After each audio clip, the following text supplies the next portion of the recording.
দর্শক সময়ের আলাপে স্বাগত জানাচ্ছি আমি কামরুল হাসান সবুজ। আজ আমাদের অতিথি এমন একজন মানুষ যিনি ব্যবসায় মহলে খুব পরিচিত মুখ।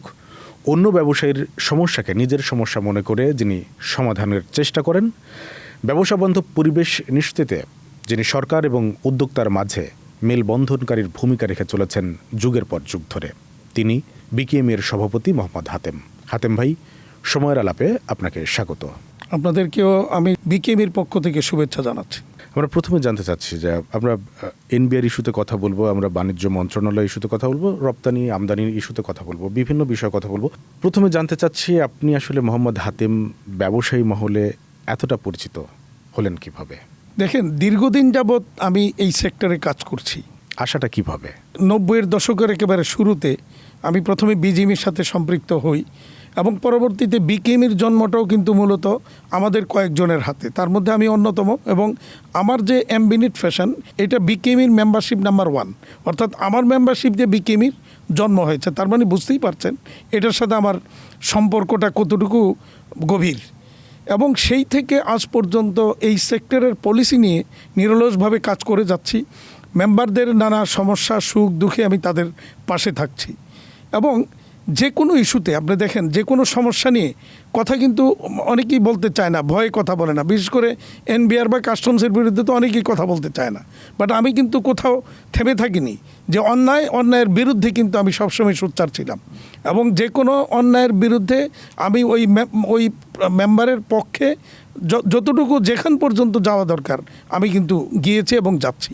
ব্যবসাতে আসলেন কিভাবে, মানে কার? আচ্ছা, ব্যবসাতে আসাটা মূলত দুইজনের অনুপ্রেরণা। একজন হলেন আমার প্রয়াত বড় ভাই, যাকে আমি অন্যতম একজন আইডল হিসেবে আমি দেখেছি, মাওলানা মোহাম্মদ সালেম, যিনি নেভি হুঁশিয়ারি, এমএস ডাইং সহ প্রথমত হুঁশিয়ারি ব্যবসা ছিলেন, পরবর্তীতে হুঁশিয়ারি ব্যবসাটাকে কনভার্ট করে রপ্তানিতে চলে আসেন 80-এর দশকের মাঝামাঝির শেষ দিকে এসে। তো আরেকজন হচ্ছেন এনআর গ্রুপের ব্যবস্থাপনা পরিচালক, আমার বড় ভাইয়ের একমাত্র শ্যালক মোখলেসুর রহমান। এই দুইজনের অনুপ্রেরণাতেই মূলত আমি এই ব্যবসার সাথে সম্পৃক্ত হই। এবং এনআর গ্রুপ যখন বাংলাদেশের নিটওয়্যার রপ্তানির পায়োনিয়ার কিন্তু এনআর গ্রুপের এনআর নিটিং মিলস প্রতিষ্ঠানটি, এবং সেই রপ্তানির সাথে শুরু থেকেই বাংলাদেশের এই নিটওয়্যার রপ্তানির শুরু থেকেই আমি তার সাথে সম্পৃক্ত ছিলাম। আপনি কি ব্যবসায়ী হতে চেয়েছিলেন? হ্যাঁ, আমার আসলে শুরু থেকেই ব্যবসায়ী হওয়ারই পরিকল্পনা ছিল। কারণ হচ্ছে আমি যখন নারায়ণগঞ্জ হাই স্কুলে পড়ি, এরপরে তুললাম কলেজ পড়ি, ঢাকা ইউনিভার্সিটি পড়ি, তখন থেকেই কিন্তু ওই ব্যবসা বাণিজ্য, সুতা, গেঞ্জি, হুঁশিয়ারি এগুলি দেখে দেখেই কিন্তু বড় হয়েছি। তো তখন একটা মাইন্ডসেট হয়ে যায় যে আলটিমেটলি তো চাকরি টাকরি করবো না, করতে হবে ব্যবসায়ী। তো ওইভাবেই কিন্তু মেন্টালি ওইভাবেই তৈরি হয়ে আসছিলাম। আর পাশাপাশি যেই জিনিসটা আমার রক্তে মিশে গেছে, সেটা হলো মানে সাংগঠনিকভাবে এগিয়ে যাওয়া, যেটার কারণে আমি এই বিকেএমই করার এর আগে আমি জুনিয়র চেম্বার ইন্টারন্যাশনাল এটার মোটামুটি সর্বোচ্চ পর্যায় পর্যন্ত দীর্ঘদিন আমি নেতৃত্বে ছিলাম। ইন্টারন্যাশনালি আমি জেসিআই সিনেট মেম্বার ইন্টারন্যাশনালি। তো এইগুলি করতে করতে এর মধ্যে যখন ব্যবসায় ঢুকলাম, অটোমেটিক্যালি ওই ব্যবসাতে এসেও কিন্তু ওই নেতৃত্ব বা সাংগঠনিক ইয়েটা কাজে লাগে তখন। এবং বিকেএমইর মূলত জন্মটাও আমার যে মানে এটার যত রকমের কাগজপত্র, লাইসেন্স, এনবিআর পারমিশন, এফবিসির পারমিশন, ইবিবির পারমিশন, ফাইনালি বাণিজ্য মন্ত্রণালয়ের নিবন্ধন, এই সবগুলি প্রক্রিয়ার সাথেই আমি জড়িত ছিলাম শুরু থেকেই। এবং পরবর্তীতে বিকেএমইর নির্বাচনের কমিটি করা, এই প্রথম কমিটি করা 5ই ডিসেম্বর 1996 সালে যেদিন প্রথম কমিটি করি, সেই কমিটিরও মূলত টোটাল কার্যক্রমটা আমারই হাতেই করা। আর দ্বিতীয়ত হলো মেম্বার কালেকশন, বিকেএমইর মেম্বার সংগ্রহ করা বা মেম্বার করানো, এই ঘন্টার পর ঘন্টা রিক্সা নিয়ে গিয়ে খুঁজে বের করে মেম্বার তখন করেছি। এই যে সদস্যদের জন্য যে কাজ করেন, এই কাজ করতে গিয়ে নিজের ব্যবসার কতটুকু হ্যাম্পার হয় কিংবা আরও বেশি অনুপ্রেরণা পান? আমার যদি দেখেন, আমার বড় ভাইরা, আমার 2 ভাই এবং আমার বড় ভাইয়ের শালা এনআর গ্রুপের মোখলেসুর রহমান, প্রত্যেকেই বাংলাদেশে একবার শীর্ষ পর্যায়ের বড় ব্যবসায়ী তারা। বাট আমার ব্যবসাটা কিন্তু তুলনামূলকভাবে তাদের চেয়ে অনেক কম, অনেক ছোট। তো আমি আসলে কখনো ব্যবসাটার পিছনে মানে সংগঠনের পিছনে বা মেম্বারদের জন্য যেভাবে ঝাঁপিয়ে পড়ি, ব্যবসার জন্য আমি কখনো নিজের ওইভাবে ব্যবসার ঝাঁপিয়ে জন্য পড়ি সেবা না। করেননি। এটা আমার একটা দুর্বলতা বলেন, বা আমার এটা নিয়ে আমার অভিযোগ, আমার ফ্যামিলির থেকে অনেক অভিযোগ আছে যে আমি সংগঠনকে যেভাবে সময় দিই, মানুষজনকে যেভাবে সময় দিই, নিজের আমি আমার ব্যবসা ব্যবসাকে প্রতিষ্ঠিত। ওইভাবে সময় দিই না। এটা অনেকেরই অভিযোগ, আমার ফ্যাক্টরি তো, আমার অফিসে অনেকের অভিযোগ, আমার ফ্যামিলির অভিযোগ, সবারই অভিযোগ এটা যে আমি দিই না। আসলেও তাই। আমি যখন একজন মেম্বারের একটা কোনো সমস্যা আমার সামনে আসে, তখন আমার কাছে মনে হয় যেন এই সমস্যাটা সমাধান করতে হবে, এটা আমার সমস্যা, সেক্টরের সমস্যা, এটাকে আমাকে সমাধান করতে হবে। তখন আমি ওটার পিছনেই ছুটে যাই। এরকমও দেখা গেছে যে আমি হয়তো ফ্যাক্টরিতে রওনা হয়েছি, যে আমাকে হয়তো দেখা গেছে মন্ত্রণালয় থেকে কোনো একটা জরুরি মিটিংয়ে আমাকে ডাকা হয়েছে, নারায়ণগঞ্জের কাছাকাছি গিয়েও গাড়ি ঘুরে আমি ঢাকায় চলে আসছি। ফ্যাক্টরিতে যাব তা না গিয়ে চলে আসছি। হয়তো এর আগে আমার যিনি প্রেসিডেন্ট ছিলেন, তিনি হয়তো আমাকে বলেছেন যে ওই মিটিংটা যাওয়া দরকার, আমি হয়তো নারায়ণগঞ্জ থেকে ওই ফ্যাক্টরিতে গিয়েও আবার চলে আসছি। মানে এরকমভাবে আমি এটাকে সংগঠনটাকে প্রাধান্য এই দিয়েছি। যে সাংগঠনিক প্রাধান্য দিয়ে সাংগঠনিক যে কাজ করছেন, সেখানে ব্যবসা বাণিজ্যের যে পরিবেশ, সেটা অবশ্যই উন্নতি হচ্ছে। এবং এখানে আপনি শুরুতে বললেন যে এনবিআর বিশেষ করে কাস্টমস ইস্যুতে কথা বলতে চান না অন্য যারা নেতৃত্ব স্থানে আছেন। আপনি এই কথা বলতে গিয়ে কখনো কি নিজের বড় কোনো ক্ষতি করে ফেলেছেন বা ক্ষতি হয়েছে? আমাকে 2016 সাল থেকে আমার আগের চেয়ারম্যান এমডিআর 2016 সাল থেকে আমার সকল ফাইল, মানে ট্যাক্স ফাইল বা বিভিন্ন ব্যাংকের সকল তথ্য তাদের যে সিআইএসএল নিয়ে রাখছে আমি জানতাম। কিন্তু আল্লাহর রহমতে আমার কোনো মানে কোনো রকমের সমস্যা বের করতে পারে নাই, এবং আশা করি ইনশাল্লাহ পারবেও না। কারণ আমি প্রথমত হলো আমার ব্যবসাটা তো খুব বেশি বড় না, ছোট মাঝারি আকারের মধ্যে ব্যবসা, খুব বেশি আমার ইয়েটাও নাই। আর আমি কখনো টাকার পিছনে ছুটি না, যার কারণে আমার ওই ধরনের কোনো সমস্যা বা সংকট খুঁজে পাওয়াটা যাবে না বলে আশা করি। তারপরও যদি কোনো কিছু বের করেও বা কোনো কিছু করার চেষ্টা করেও, আমি এগুলি ফেস করার মতো মানসিক শক্তি আমার অনেক বেশি। কারণ আমি জানি আমি জীবনে কোনো দিন অন্যায় করি নাই, অন্যায়ের সাথে কোনো আপোষ করি নাই, এবং অন্যায়ের প্রতিবাদ করে আসছি। এটাই আমার বাই নেচার। আমি এটা এনবিআর নিয়ে কথা বলতে গিয়ে সবচেয়ে বড় যে সমস্যাগুলো হয়, যার জন্য ব্যবসায়ীরা বলেন না, কি ধরনের প্রবলেম? না, সমস্যাগুলি যেগুলি হয়, দেখা যায় যে মাইক্রোস্কোপ নিয়ে যদি আপনার ফাইল নিয়ে ঘাটাঘাটি করে, তাহলে কোনো না কোনো খুঁত বের করার যাবে। সেই খুঁত নিয়ে ব্যবসায়ীদেরকে অনেক ক্ষেত্রে হয়রানি করার ভয় থাকে, যার কারণে অনেক ব্যবসায়ীরা সেটা কি আইনগতভাবেই সমস্যার সমাধান হয়, নাকি ভিন্ন উপায় আপনাদের অবলম্বন করতে হয়? অনেক ক্ষেত্রে আইনগতভাবেই হয়, আবার অনেক ক্ষেত্রে ভিন্ন উপায়ে হয়, সেটা আপনারা সবাই জানেন।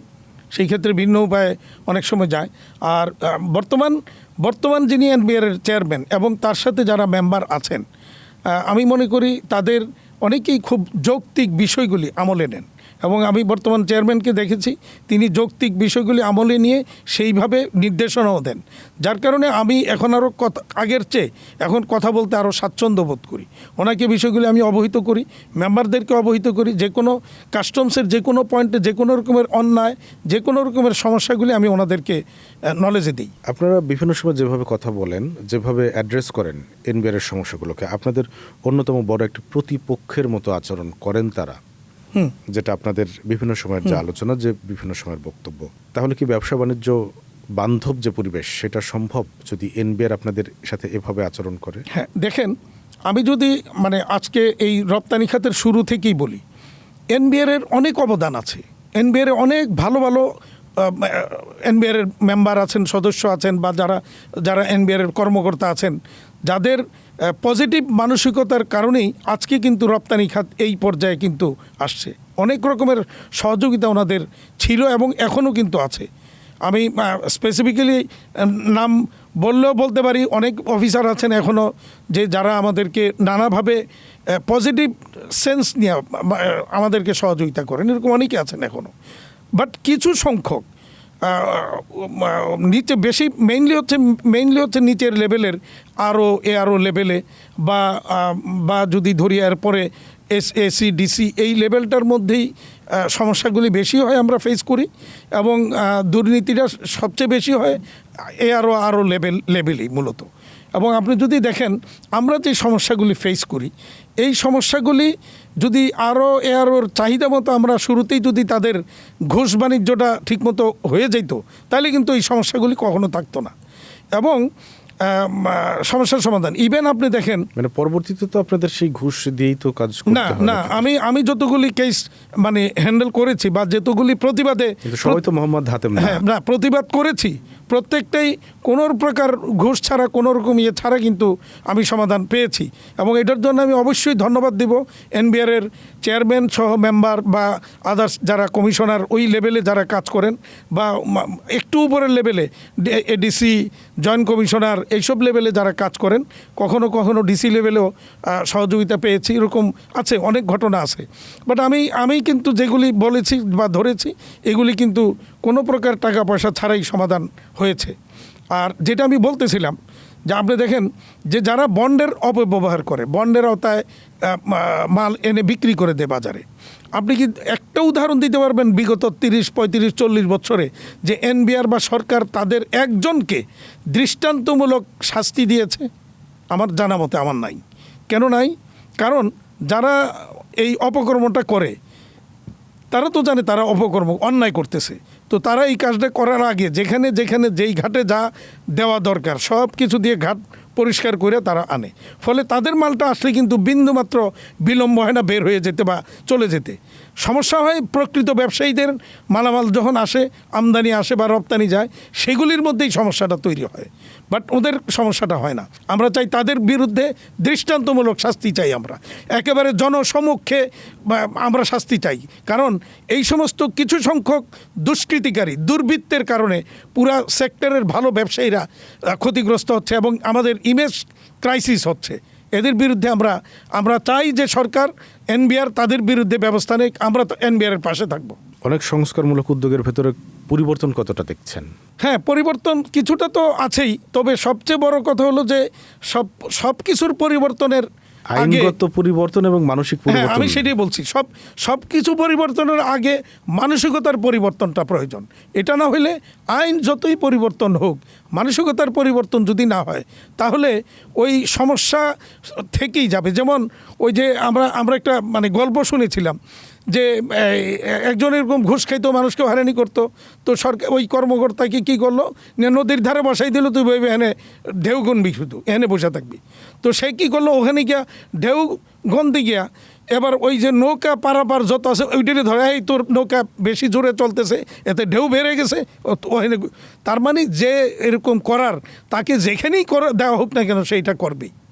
তো সেই জন্য আগে প্রয়োজন হচ্ছে মানসিকতার পরিবর্তন। আপনাদের কি এরকম হয়েছে যে আপনাদের বিরুদ্ধে অভিযোগ আসছে, তারপরে দেখা গেল যুক্তিতর্ক খণ্ডনে গিয়ে এনবিআর এর ওই পার্টে অভিযুক্ত হলো, তা আপনারা তো জরিমানা দিতেন যদি অভিযুক্ত হতেন? অভিযুক্ত হলে আমি তো পরিষ্কার বলি, আমাদের যদি কোনো অন্যায় থাকে অবশ্যই আমরা সেটার জন্য আমরা জরিমানা দিব।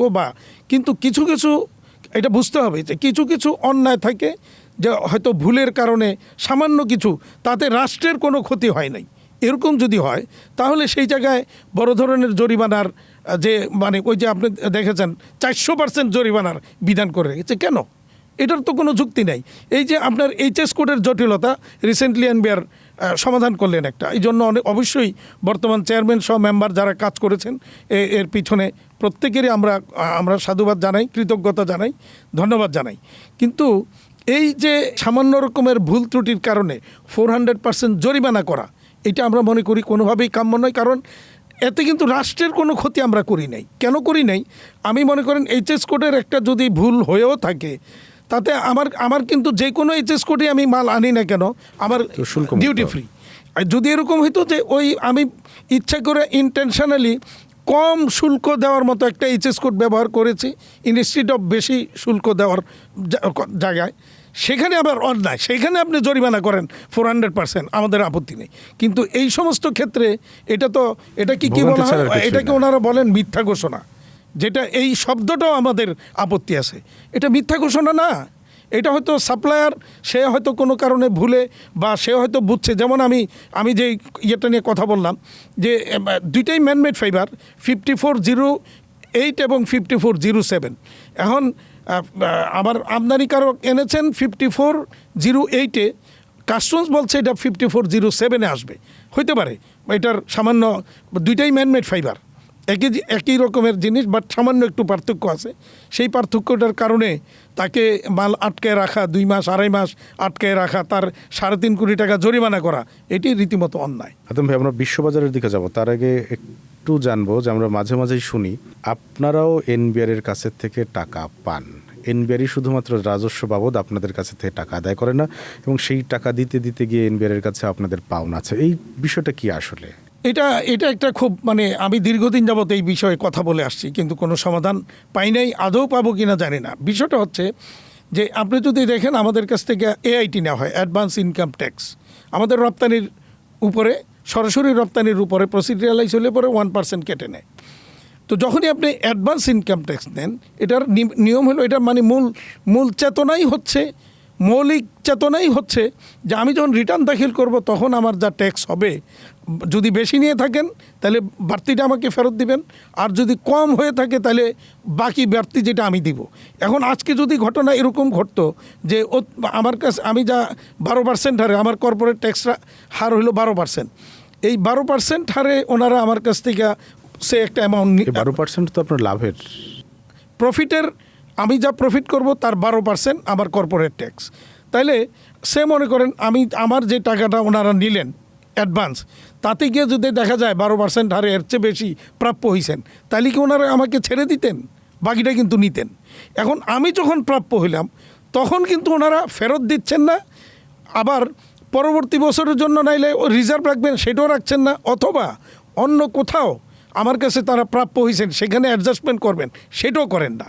এটাকে কি বলবেন? লুটপাট। এটাকে লুটপাট বা জোরপূর্বক আমার কাছ থেকে নিয়ে নেওয়া, এছাড়া তো এটা আর কিছু না। এনবিআর এই কাজটাই করছে, এবং আমি মনে করি তা আইন দ্বারা তারা অ্যাডজাস্টমেন্ট বা ফেরতের বিষয়টাকে রহিত করে রেখেছে, যেটাকে আমি কালো আইন বা বেআইনি বলি। এটা পরিবর্তন। এবার আমি একটু উদাহরণ দিই। মনে করেন আমার 1 কোটি টাকা প্রফিট হয়েছে,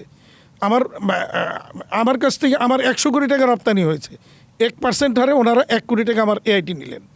বছর শেষে আমি যখন রিটার্ন দাখিল করলাম, মনে করেন আমার 1 কোটি টাকা প্রফিট হয়েছে, তাহলে পাবে কত? 12 লাখ টাকা। কিন্তু উনি 1 কোটি টাকা নিয়ে রাখছেন। এই 1 কোটি টাকা উনি কিন্তু বাকি যে 88 লাখ টাকা নিলেন, এইটা উনি আমাকে ফেরতও দিচ্ছেন না। অথবা আমার মনে করেন আরেকটা জায়গায় আমার কাছে ওনারা দাবি করে, যেমন মনে করেন আমার ব্যাংকে আমার যে রপ্তানি করি, এই রপ্তানির বিপরীতে সিকিউরিটি ডিপোজিট হিসাবে ব্যাংক একটা টাকা আমার কাছ থেকে কেটে নিয়ে ওইটা এফডিআর করে। এফডিআর উপরে 10% সোর্সে ট্যাক্স কেটে রাখার বিধান এনবিআরের। এখন আমি যখন বছর শেষে রিটার্ন দাখিল করতে গেলাম, দেখা গেলো ওইটার উপরে 27.5% ট্যাক্স দিতে হবে, তাহলে বাকি 17.5% ওনারা আমার কাছে ডিমান্ড করছেন। আমি যখন বলছি ওই যে আমার কাছ থেকে ওখানে 88 লাখ টাকা আছে, ওইখান থেকে এটাকে অ্যাডজাস্ট করবে না। আপনার লিমিটেড কোম্পানি ছাড়া প্রোপ্রাইটারশিপ কনসার্ন যদি হয়, এবং সেই প্রতিষ্ঠানের যদি মূলধন যদি 20 কোটি টাকার উপর হয়, তাহলে 30% সারচার্জ আছে। তাইলে 1 কোটি টাকার উপরে আরও 30 লাখ টাকা সারচার্জ হইলো, সেইটাকেও আমাকে জমা দিতে হবে। আমি যদি বলি ওই যে 88 লাখের থেকে ওখানে অ্যাডজাস্ট করেন, সেটাও করবে না। তাহলে এগুলিকে কি বলবেন আপনি? জুলুম, অন্যায়, অত্যাচার, অবিচার। একদম যদি স্পেসিফিকভাবে জানতে চাই, একদম স্পেসিফিক্যালি আপনার প্রতিষ্ঠান এনবিআর এর কাছ থেকে কেমন এই বাবদ কোনো টাকা? এরকম বহু টাকা পাই, কারণ যেই টাকাগুলি বিগত বছরগুলিতে আমার কাছ থেকে এবং আমাদের কাছ থেকে, আমাদের সেক্টর থেকে নিয়েছে, এই টাকা কোনোটা কিন্তু তারা ফেরত দেয় নাই, অ্যাডজাস্ট করে নাই, বা পরের বছরের জন্য কখনো আপনাদের দাবি তারা কি বলে? আপনারা যখন দাবি করেন না, ওনারা বলে যে এইটা আইন দ্বারা রহিত করা আছে, এটা ফেরত পাওয়া যাবে না। আচ্ছা, এখানে আরেকটু টাকা কি কাজে? আচ্ছা, আরেকটু জিনিস বলি। তাহলে এখন কি করে, যখন ফেরত পাওয়া যাচ্ছে না, তখন আমার যে ইনকাম ট্যাক্স লয়ার, তিনি যখন ফাইলটা রেডি করতেছেন, তখন এই টাকাটাকে যেই টাকাটা নিয়ে গেল ট্যাক্স বাবদ, এইটার তাহলে কত প্রফিট হওয়া লাগে, এরকম একটা ফিগার, ফেক একটা ফিগার তৈরি করে। সে মনে করেন এই টাকাটা অ্যাডজাস্ট করার লেগে, সে মনে করেন 1 কোটি টাকা অ্যাডজাস্ট করতে হলে 12% ট্যাক্স, আরে 8 কোটি বা 8.5 কোটি টাকার মতো আমার প্রফিট দেখাইতে হবে। এরা ফাইলটা তৈরি করে ওরকমভাবেই যে আমার 8.5 কোটি টাকা প্রফিট হয়েছে। বাস্তবে কিন্তু তা না, এবং একটা ফেক একটা যে এই যে ফিগার প্রফিটের বানানো হচ্ছে, এটা নিয়েও আমি প্রশ্ন তুলেছি। আমি এনবিআর বলেছি যে 2 দিন পরে যদি আপনারা বলেন যে আপনার ফাইলে তো এত কোটি টাকা প্রফিট আছে, এইটা কোথায়? আপনার ব্যাংকেও নাই, আপনার কোথাও ইনভেস্টমেন্টও যায় না, তাহলে এইটা কি করছেন? তাহলে বিদেশ পাচার করেছেন? এটার উত্তর তখন আমি কি দিব? কেন ওখানে আপনারা লিখতে পারেন না যে এনবিআর জমা আছে? হ্যাঁ, ওখানে কি লেখা আছে না এনবিআর জমা আছে? আমার তো ইনকাম ট্যাক্স লয়ার কি করতেছে, সে মনে করেন আমার 1 কোটি টাকা তো নিয়ে গেল, 1 কোটি টাকাকে জায়েজ করার জন্য, মানে ট্যাক্সেবল ফিগার 1 কোটি টাকা বানানোর জন্য আমার একটা প্রফিট বানাইতে হবে। তাহলে কত প্রফিট? 8 কোটির উপরে আমার প্রফিট লাগবে। তাহলে তারা কি করে আমার ফাইলে 8 কোটি টাকার মতো একটা প্রফিট বা অদৃশ্য প্রফিট, হ্যাঁ, দেখায়। ফেক ফিগার এটা দেখাইয়া ওই টাকাটাকে অ্যাডজাস্ট করে দেখা যায় হ্যাঁ 1 কোটি টাকা যেটা না হয়েছে এটার সমপরিমাণ এরকম হয়েছে। এটা দেওয়ার আরেকটা কারণ দেখেন, মানে আইন দ্বারা কিভাবে ব্যবসায়ীদেরকে হেনস্থা করা হচ্ছে তার প্রমাণ এটা। মনে করেন আমার যে রিটার্ন দাখিল করতেছি, এই যে ব্যালেন্স শিট, এই ব্যালেন্স শিট যদি আমার প্রফিটের মধ্যে না থাকে, তাহলে ব্যাংক যে আমাকে আমদানি রপ্তানি করার যে লিমিট দিয়েছে, মানে ইম্পোর্ট করার জন্য, ব্যাক টু ভেহিকলসি করার জন্য বা নানা ফ্যাসিলিটি দিচ্ছে, কালকা থেকে ব্যাংক আমার ওই ফ্যাসিলিটিগুলি সব বন্ধ করে দিবে প্রফিটেবল ফিগার না থাকলে। যদি প্রফিটেবল ফিগার না হয় আমার ব্যালেন্স শিটে। তাইলে কি হচ্ছে, এখন আমাকে বাধ্য করা হচ্ছে যে আমি প্রফিট না করলেও একটা প্রফিটেবল ফিগার ওখানে শো করা, একদিকে এনবিআর আরেকদিকে ব্যাংক। পরবর্তীতে যখন আপনাদের এই যে আপনি বললেন যে পাচার করার অভিযোগ বা আদার্স অভিযোগে যখন আপনাদেরকে ধরা হবে বা জানতে চাওয়া হবে, ব্যাখ্যা দিবেন কি? ব্যাখ্যা নাই, তখন এই টাকা কোথায় গেছে তার ব্যাখ্যা নেই। তখন বলতে হবে যে আপনি যে আমার টাকা লুট করে নিয়ে গেছেন 1 কোটি টাকা, ওইটাকে ফিগার বানানোর জন্য আমি এই প্রফিট দেখাইছি। কিন্তু আপনাদের তো মাঝে মাঝে আপনাদের উপরই তো পাচারকারী অভিযোগ আসে। হ্যাঁ, আসে। হ্যাঁ, প্রকৃত পাচারকারী যারা, তাদের বিরুদ্ধে অভিযোগ আনলে কোনো অসুবিধা নাই। সেটা তারা, কিন্তু এই যে ফেক ফিগার তো বেড়ে যাচ্ছে তাহলে। হ্যাঁ, ফেক ফিগার তো বাড়বেই, কারণ আমাকে যখন এইভাবে এআইটি কেটে নিয়ে আমাকে সেটা অ্যাডজাস্টমেন্ট দেখাইতে হয়, মানে ট্যাক্সেবল ফিগার ওইটাকে বানাইতে হয়, তাহলে আমার একটা ফেক ফিগার, প্রফিটের একটা ফেক ফিগার বানাইতে হয়। আপনি দেখেন যে ট্যাক্সের মানে মৌলিক চেতনাটা কি, আমি প্রফিট করব, আপনি ট্যাক্স নেবেন। কিন্তু এখন কি হচ্ছে, আপনি প্রফিট করেন বা না করেন, আপনি ব্যবসা করছেন, এত টাকা দিতে হবে, এটা নিয়ে নিচ্ছে। তারপরে আমরা ব্যাপারটা এরকম হয়ে যাচ্ছে কি যে টাকা এআইটিতে কেটে নিচ্ছে, আপনার প্রফিট অ্যাটলিস্ট সেই অনুপাতে করতেই হচ্ছে। হ্যাঁ, এরপরে যদি আপনার রিয়েল হয় বা অন্য কিছু হয় তাহলে সেটা অন্য। হ্যাঁ, সেটা সেই অনুযায়ী করতে হচ্ছে, অনেক ক্ষেত্রে তাই করে। কিছু ক্ষেত্রে ব্যতিক্রম আছে, যেমন আমার ফাইলে আমি সেটা করতে দিই না। আমি বলছি নো, আমার ফাইলে যেই টাকা নেওয়া হয়েছে সেইটাকে প্রফিটেবল ফিগার মানে ট্যাক্সেবল ফিগার বানাবার জন্য ওই পরিমাণ প্রফিট বানাইতে হবে, নো, এটা করা যাবে না। আমার প্রকৃত ওই টাকার হিসাবটা কিভাবে মেলাবেন? ওইটা কোনো হিসাব নাই, ওইটা তো নিয়েই গেছে এনবিআর, ওইটার কোনো হিসাব নাই। ইভেন এরকমও হয় যে আমার মিসেলেনিয়াস কস্টের উপরে সেখানে আবার ধরা হয়। মিসেলেনিয়াস কস্টটা কে নেয়, কারা নেয়? এই সরকারি কর্মকর্তাদের জন্যই তো আমাদের এই মিসেলেনিয়াস খরচটা হয়। আজকে বন্ডে কোনো কাজ 5 লাখ টাকার নিচে কোনো কাজ হয় না। একটা বন্ড লাইসেন্স আপনি করতে যাবেন 5 থেকে 10 লাখ, 15 লাখ, 20 লাখ টাকা দিয়ে বন্ড লাইসেন্স করতে হয়। কেন? কারণটা কি? তো তাহলে যে মানে 5-10 লাখ টাকাতে হয় বন্ড লাইসেন্স? হ্যাঁ, যার থেকে যেরকম পারে 5-10 লাখ থেকে 15-20 লাখ পর্যন্ত ব্যয় করতে হয় বন্ড লাইসেন্স পাইতে গেলে। এখন আপনি যখন বন্ড লাইসেন্স কত? হ্যাঁ, এমনি ফিতে কত? 5,000 বা 10,000 বা 50,000 ম্যাক্সিমাম এরকম। সেটা তো সার্টিফাইড করবেন তো আপনারা, ব্যবসায়ী যে সংগঠন আছে তারাই তো করে। কোনটা? কারা বন্ড লাইসেন্স পাবে না না, এটা বন্ডে আবেদন করে, বন্ড ওখানে এটা তদন্ত করে তার সমস্ত দেখে। সুপারিশ কি আপনারা করেন? না, অনেক সুপারিশও লাগে না। কেউ চাইলে আমরা দেই, বাট সুপারিশ লাগে না। কিন্তু ঘুষের পরিমাণটা অনেক বেশি। ঘুষের পরিমাণ অনেক বেশি। বছর শেষে প্রতি বছর অডিট করা লাগে। সেই অডিটে গিয়েও তাকে অনেক এরকম টাকার পরিমাণ ইদানিং এটা অনেক বেড়ে গেছে। কিছুদিন আগে আমার কাছে আমার এক মেম্বার আসছেন, আমি তাকে ফাইনালি চেয়ারম্যান মহোদয়ের কাছে পর্যন্ত নিয়েছি। তার 4 বছরের অডিট করতে গেছে পরে তার 4 বছরে 400 টন সুতা সে ব্যবহার করেছে। এই 400 টন সুতা সে নিটিং করছে, ডাইং করেছে বা এর সাথে অ্যাক্সেসরিজ কিনেছে, সব কিছু সে 100% লোকাল ম্যাটেরিয়াল দ্বারা করেছে। বন্ড লাইসেন্স ছিল কিন্তু বন্ডের আওতায় কোনো কিছু আমদানি করে নাই। তো সে যখন অডিটে গেল, তাকে প্রশ্ন করা হয়েছে আপনাকে তো বন্ড লাইসেন্স দেওয়া হয়েছেই, আপনি আনেন নাই কেন? আপনাকে ইফতারি সবচেয়ে দামি ইফতারি সাজায় রাখা হয়েছে, আপনি খান নাই কেন? এই জন্য তো আমরা দায়ী না। আপনি আনবেন, খাইবেন, বছর শেষে হিসাব নিকাশ আমাদের সাথে মিলাবেন, অসুবিধা কোথায়? আপনারা করেন নাই, এর জন্য তো আমরা দায়ী না। তার উপরে প্রথমে 10 কোটি, এরপরে নামতে নামতে 2.5 কোটি না 3 কোটি না 2.5 কোটি 3 কোটিতে আসছে। 3 কোটি টাকা তার ভ্যাট দিতে হবে, যেহেতু সে ওইগুলির দেয় নাই, ওই লোক মানে এলসিতে পেমেন্ট করে নাই। এলসিতে পেমেন্ট, আচ্ছা, এখন আমার প্রশ্ন হচ্ছে যে এলসি দিয়ে পেমেন্ট করলে তাইলে ভ্যাট দেওয়া লাগবে না, আর এলসিতে না করলে ক্যাশ দিলে ভ্যাট দেওয়া লাগবে। এই আইনটা যারা করেছে এরা আরেকটা হলো দুষ্কৃতিকারী, দুর্বৃত্ত। তারা আইনটা এই কারণে করেছে, তারা জানে যে রপ্তানিকারকরা $200 $500 এলসি দিয়ে পেমেন্ট করতে পারবে না। আমার যখন $500 অ্যাক্সেসরিজ লাগবে, ওই $500 এলসি আমি দিতে পারবো না। আর তাছাড়া এলসি করতে গেলে আমার ব্যাংকের আরেকটা খরচ বেড়ে যায়, আমার ম্যানুফ্যাকচারিং কস্টটা সেখানে বেড়ে যাবে। তো তারা জেনে শুনেই এটা করে, এই ধরনের একটা আইন যদি থেকেও থাকে, সেটা জেনে শুনেই করেছে যে রপ্তানিকারকরা এটা করতে পারবে না, ওখানেই তাদের একটা খাওয়ার ব্যবস্থা হবে। আমি এনবিআর চেয়ারম্যান মহোদয়ের কাছে যখন নিয়ে গেলাম কেসটা, উনি সাথে সাথে কমিশনার মহোদয়কে ফোন দিলেন এবং বললেন যদি এই ধরনের আইন থেকে থাকে তাহলে এই আইন বদলানোর ব্যবস্থা করা হোক। আমি ধন্যবাদ জানাই তাকে যে উনি জিনিসটা রিয়েলাইজ করেছেন, বাস্তবতা বুঝেছেন। কারণ আপনি ক্যাশে দিলে ভ্যাট লাগবে, ক্যাশে না দিলে এলসিতে দিলে ভ্যাট লাগবে না, এই আইনটাই তো বেআইনি। আপনি এখানে ডিসক্রিমিনেশন তৈরি করে রেখেছেন। তো এই ধরনের অন্যায়ের প্রতিবাদ তো কেউ করে না। যুগ যুগ ধরে কি ঘুষ দিতে হয়েছে? হ্যাঁ, আপনি দেখেন। হাতেম ভাই, জানতে চাচ্ছি পরবর্তীতে ওই কেসটাতে আর কি কোনো লেনদেন করতে হয়েছে? না, ওই কেসটা লেনদেন করা হয় নাই, এখনও এটা প্রসেসে আছে, প্রসেসে আছে। চেয়ারম্যান মহোদয় কমিশনার মহোদয়কে বলে দিয়েছেন এবং সেই অনুযায়ী এটা প্রসেস হচ্ছে।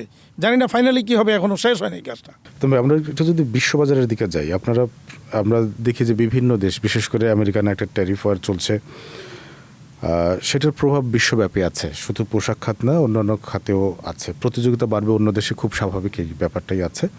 আমাদের স্ট্রেংথ, বাংলাদেশের স্ট্রেংথ বিশ্ববাজারে আসলে কোথায় কোথায় আছে? আমরা খুব বেসিক কাপড় প্রস্তুত করি, এটা অভিযোগের মতোই করা হয় যে শুধু বেসিক কাপড় করে। আবার কোনো কোনো সময় আপনারা বলেন যে বেসিক কাপড় তৈরি করার জন্যই আসলে বেসিক সময়গুলো আমরা পার করতে পারি, ক্রাইসিস মোমেন্টগুলো পার করতে পারি। আচ্ছা, এই ক্ষেত্রে আপনি দেখেন বিশ্ববাজারে বর্তমানে আমাদের যে পরিস্থিতি, কালকে আমি একটা সাক্ষাৎকারে বলছিলাম, একটা অর্থনৈতিক জরিপ প্রতিষ্ঠান বলেছে যে আমেরিকাতে আমাদের একটা রপ্তানি কমবে এই নতুন ট্যারিফের কারণে। আমি একটু ডিফার করেছি, কারণ এই কারণে যে আমাদের রপ্তানি আমেরিকার বাজারে কমবে না, এই কারণে কারণ আমরা করি লোয়ার এন্ডের প্রোডাক্টটা। ট্যারিফ বাড়ার কারণে যখন মূল্য বেড়ে যাবে, তখন কিন্তু যারা হাই এন্ড বেশি দামি পোশাক কিনতো, সেখানে কিনাটা কমবে। তারা যারা দামি পোশাক পরে তাদের তো টাকারও তো অভাব কম না, টাকার অভাব নাই এরকম, কিন্তু বেশি লোক, এরকম লোক কি খুব বেশি আছে? বেশি নেই।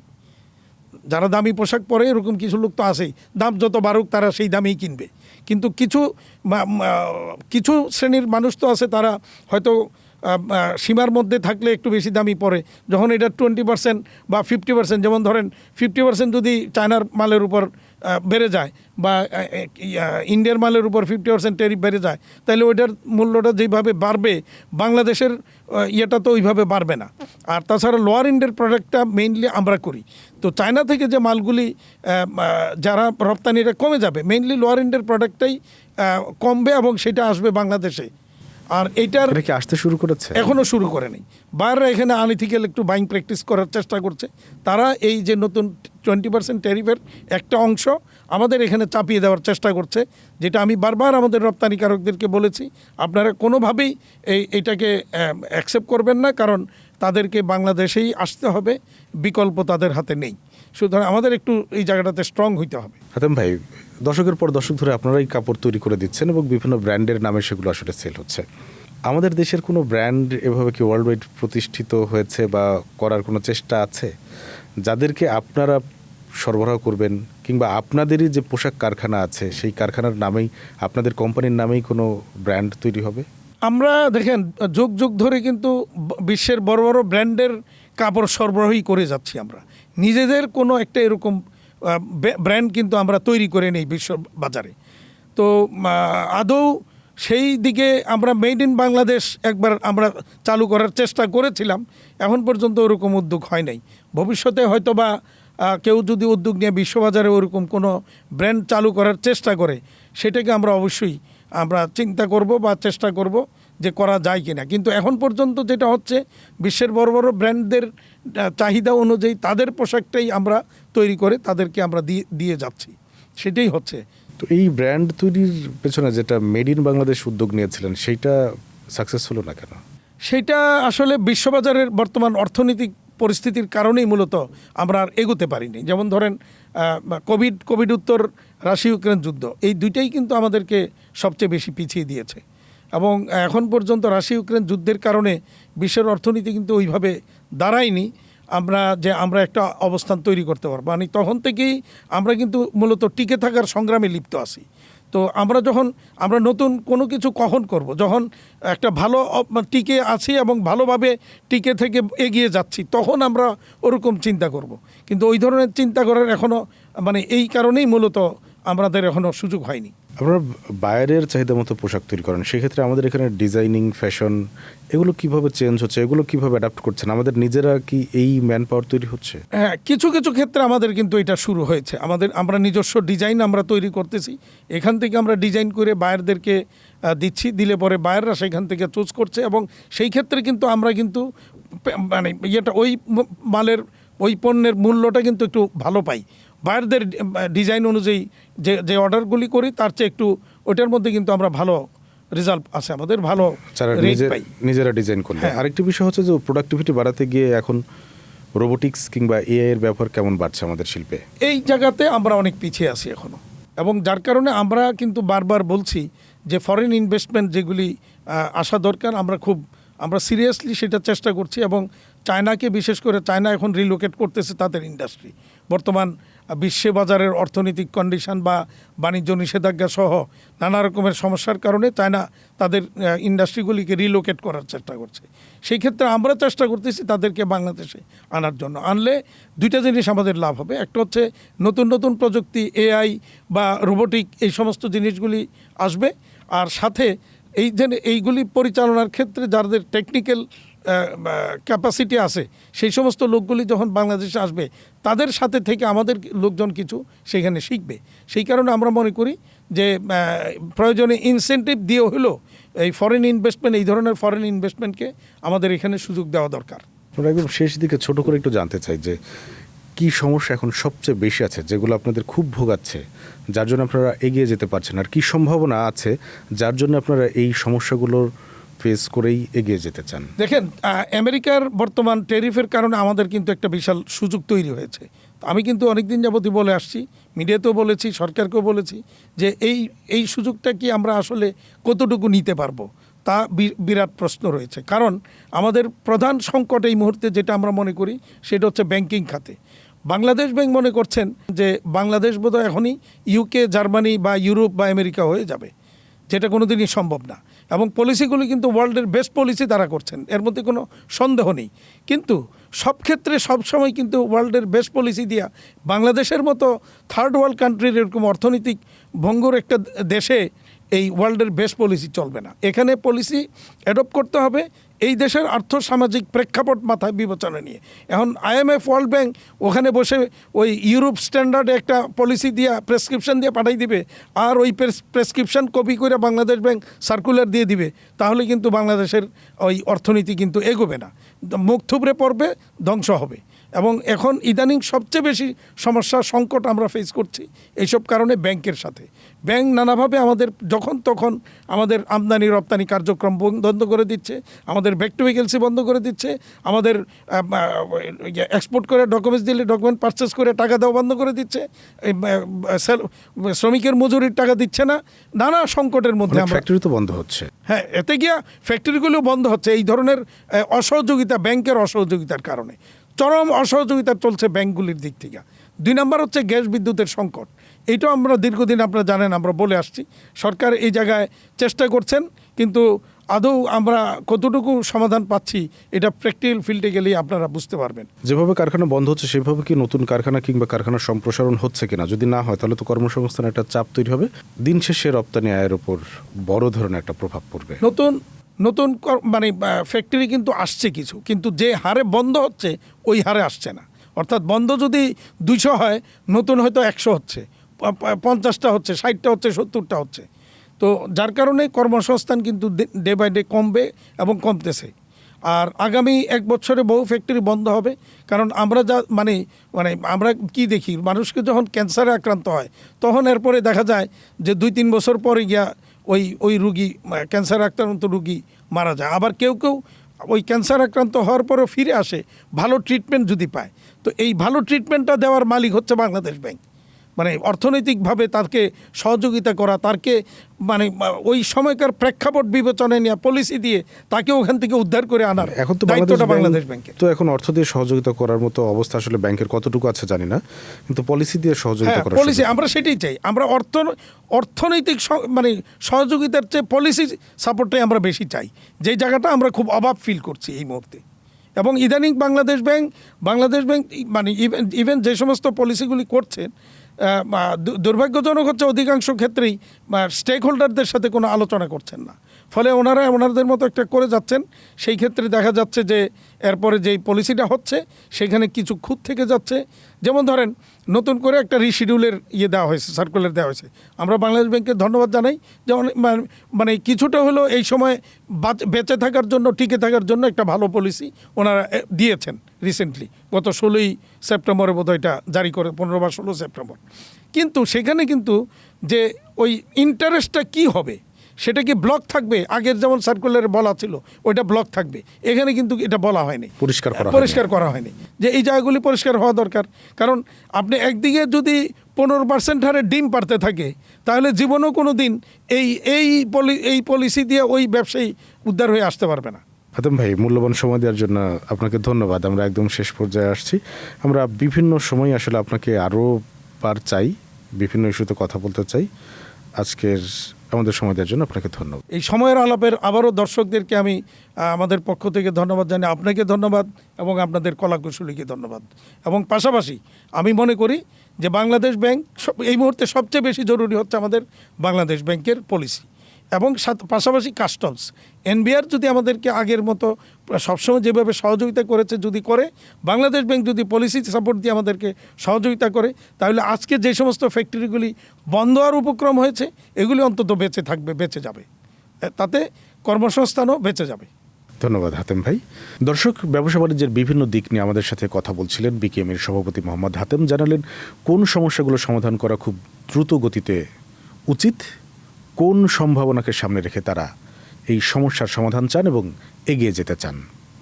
সময়ের আলাপে আজ এ পর্যন্তই। দেখা হবে অন্য দিন অন্য কোনো বিষয়ে। সঙ্গে থাকুন সময়ের।